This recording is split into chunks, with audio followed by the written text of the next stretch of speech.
8.3, estimating P, or probability in the binomial distribution.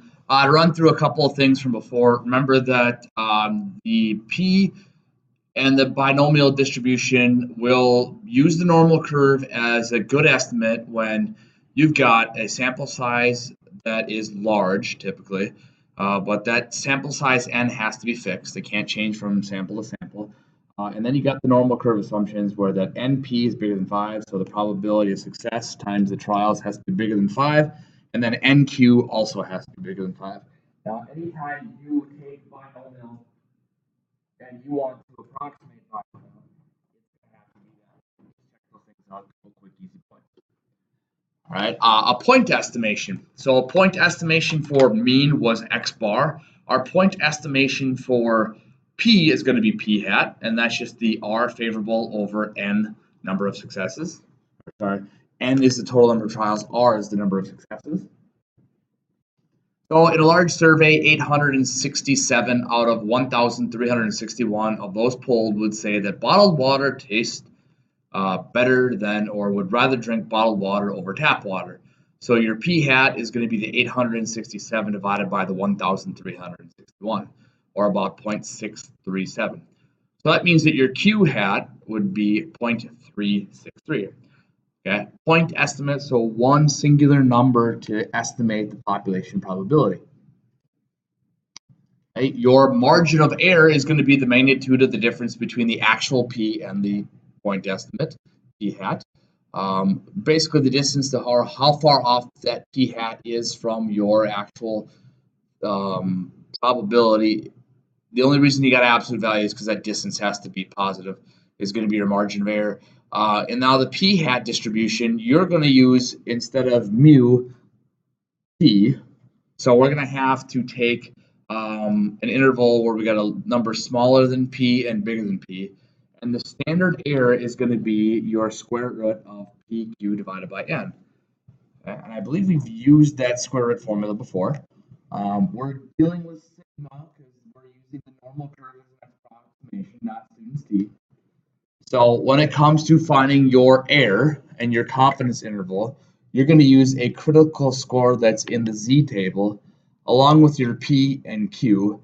Now, a little bit misleading because we won't know what P and Q actually are, so we'll end up using P hat and Q hat as our best estimate for those. And then once you get your error, you'll have your point estimate of P hat, your point estimate for P hat, and you're going to add and subtract that error to get a confidence interval for P. So very similar to what we did in the past. So we're going to recall that out of your 867 of 1,361, your point estimate was, I believe, 0.637. And I'm going to double check that real quick. 867 divided by 1,000. Okay, there we go. 1 minus that is going to be the Q hat. So 0.36, we'll go 3. And the more you round here, the more accurate your answer is going to be in the end. We want to be 90% confident. So you'll look at the back of your book to find the Z table, and you're going to find the critical value that goes to 90%, which is 1.645. Your N is the 1,361 people that are surveyed. And your error is going to be 1.645 times the square root of 0.637 times 0.363 divided by the 1,361.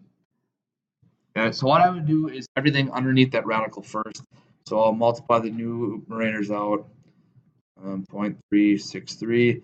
Hit enter, divide by the 1,361, hit enter again, take the square root of that answer, and then finally multiply by the 1.645 and get an error that's about 0.0, we'll go 21.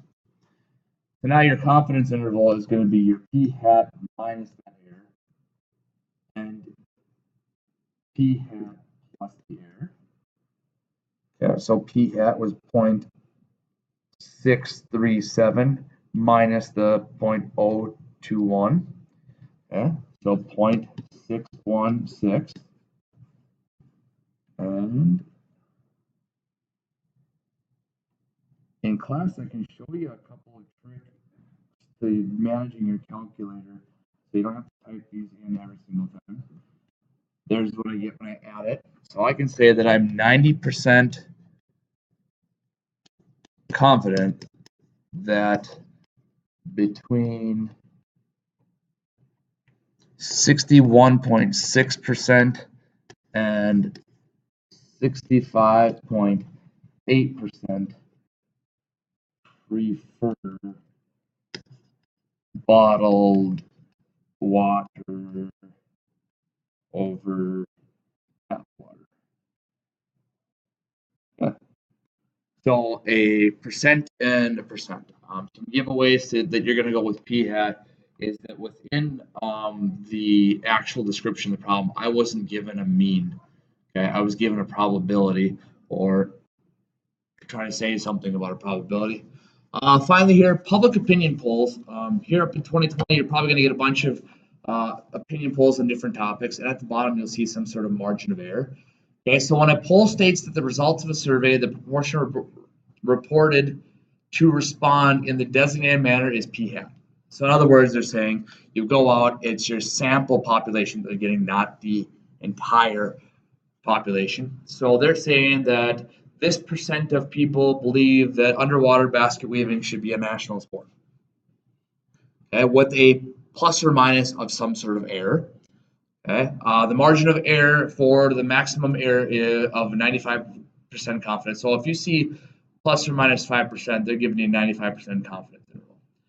Confidence intervals for the proportion of p. So there's kind of an idea as to what that margin of error stands for when they're talking about opinion polls. So whatever answer they're giving you, you can add and subtract this error to get the actual results in that sampling. Okay, here we go. Here's an assignment for you on page 433, 1, 3, 7, 11, and 13. They're all odd, so you know that the answers in the back of the book. I'd strongly encourage you doing as many as you need to get ready for quizzes and tests.